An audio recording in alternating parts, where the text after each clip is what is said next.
apparently, I need to vlog more.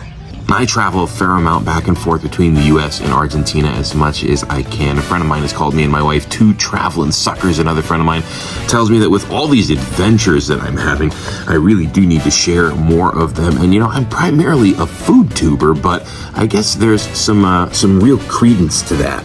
After all, I hear tons about other people's adventures and all these other amazing foreign lands, but I don't hear a whole lot about Argentina. Unless, of course, you count what my wife and her family have to tell me. I'm not gonna lie to you, it's not the most glamorous place in the world, but you know, there is a certain charm in almost anywhere you go. The people here aren't that well off, quite the opposite, actually.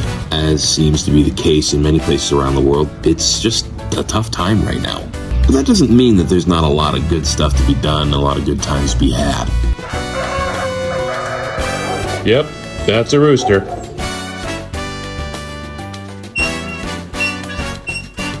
So this is cheddar in Argentina. It is not at all like real cheddar. It does have one good thing going for it though.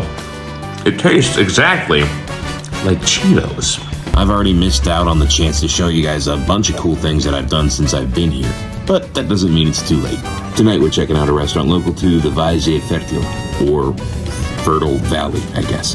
And right there you can see somebody left some fries and stuff. What a sad day. But behind it there's something very interesting. It's a little, well, it's a little thingy. I don't know what to call it. Maybe a shrine or something. Just covered in water bottles. Let's talk about that for a minute. So apparently, the story behind that, there was a woman many, many years ago here in Argentina whose husband was taken from her by the army during war so he could serve. Now, she didn't want to be alone with her infant child. She wanted to go with her husband, so she followed the army so they could be with her husband during the war. Part of that journey was a traverse through a very, very, very, very harsh desert, and during that journey, she actually perished in the desert. Now, a few days later, some horsemen came upon her body, and apparently, they found the infant child still breastfeeding from the mother's body, even days after she had died, which is rather incredible. So part of that story brings about what's almost a religious following from a lot of people. They'll leave bottles of water at little shrines like the one I just showed you. It's